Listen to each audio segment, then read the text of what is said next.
Devocional, Salmo 14. ¿Es usted una buena persona?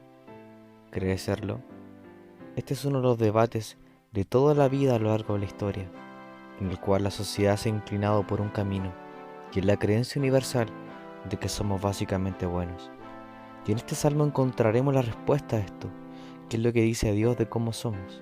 En el Salmo 14 veremos cuál ha sido el verdadero alcance que ha tenido el pecado en nuestra vida, en nuestros corazones. Debo decir que en algunos puntos me extenderé a profundizar en la doctrina del pecado, pues aquí hay mucha de ella. Por eso este salmo es citado en Romanos 3, cuando Pablo está hablando de la naturaleza humana, y donde señala en el verso 23 uno de los versículos más importantes de la Biblia. Por cuanto todos pecaron y están destituidos de la gloria de Dios.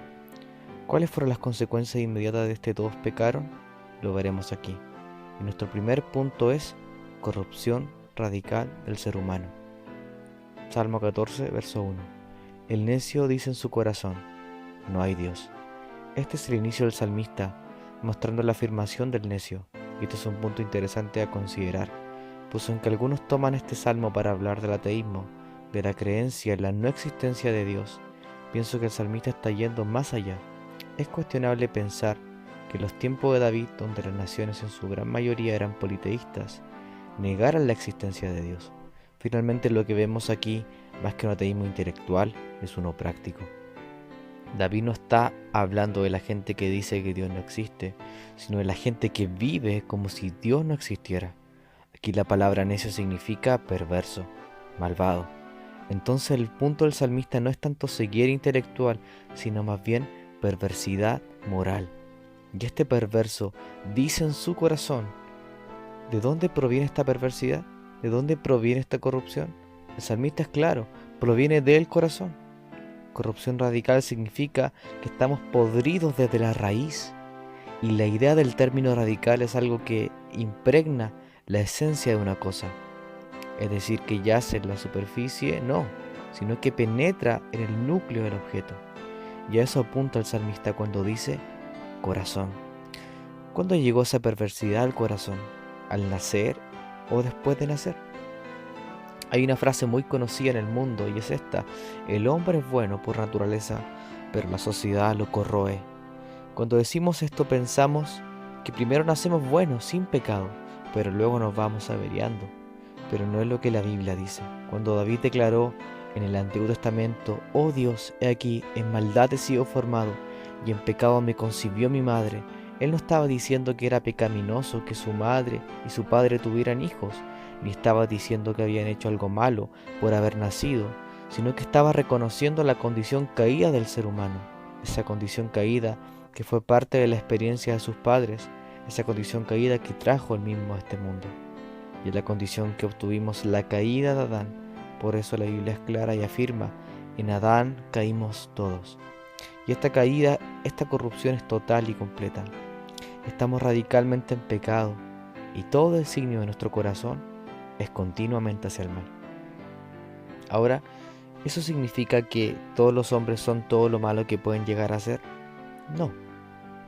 Si uno pudiera pensar en algún personaje malévolo de la historia, ese sería sin lugar a dudas alguien como Adolfo Hitler.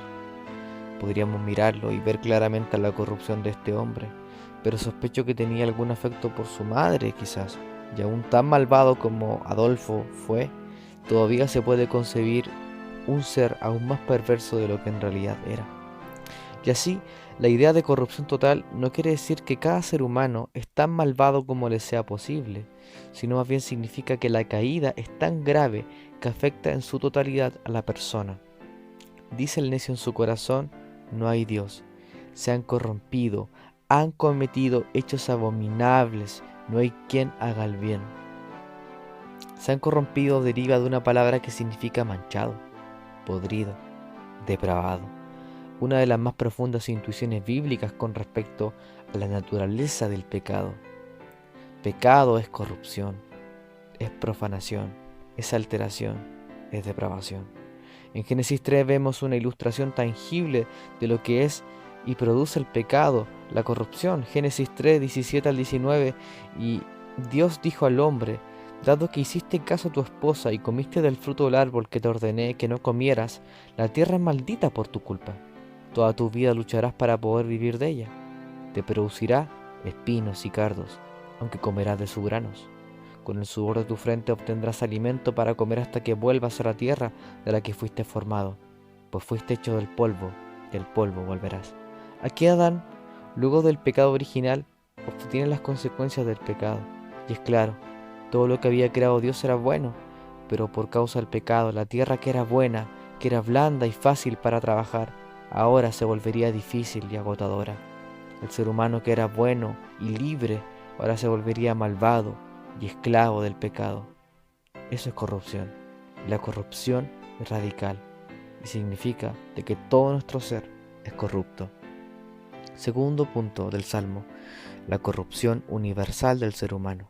El Señor ha mirado desde los cielos sobre los hijos de los hombres para ver si hay alguno que entienda, alguno que busque a Dios. Todos se han desviado, a una se han corrompido. No hay quien haga el bien, no hay ni siquiera uno. Subraya las palabras todos, desviado. ¿Hay alguna persona en el mundo? La respuesta según la Biblia es no. ¿Cuál es el alcance de esta corrupción? Completo. Es lo mismo que nos dice Pablo en Romanos 3 del 10 al 12, que en el mundo entero no hay un solo hombre que sea justo, ni uno solo que entienda o busque a Dios. Muchas personas buscan cosas que tendemos a asociar con Dios, como la paz interior o la felicidad, pero ningún ser humano busca al Dios de la Biblia por su propia inclinación natural, porque venimos al mundo espiritualmente muertos, separados de Dios. Este versículo implica con claridad que las religiones del mundo son intentos del hombre caído para escapar del Dios verdadero, no para buscarlo. La tendencia natural del hombre es procurar sus propios intereses, es buscar e inventarse sus propios dioses hechos a medida, a la carta, pues esa es nuestra naturaleza. Y escuchar esta realidad es abrumadora, porque en el fondo seguimos creyendo que somos buenos y que amamos a Dios, pero no es así. En los siguientes versículos el salmista pasa a hablar de cómo los pecadores no solamente siguen su camino, sino que también buscan oprimir a los que han sido rescatados, al pueblo de Dios. Entonces vemos implícitamente la solución a la necedad del corazón, a la perversidad del corazón, a la corrupción radical y universal. Y esa es la intervención divina. Para ser parte del pueblo de Dios y para ser rescatado de la corrupción, necesitamos la liberación de Dios, la cual David miraba hacia el futuro, con la venida del Mesías y su reino. Y nosotros miramos hacia atrás, con la obra ya completa y hecha en la cruz. Verso 7. Oh, si de Sión saliera la salvación de Israel. Cuando el Señor restaura a su pueblo, se regocijará Jacob y se alegrará Israel. La gran solución al problema del pecado es Jesucristo. Solo en Él hay salvación. Él es nuestra esperanza y nuestra protección. Él es nuestra esperanza. A nuestra corrupción radical, Él es la solución.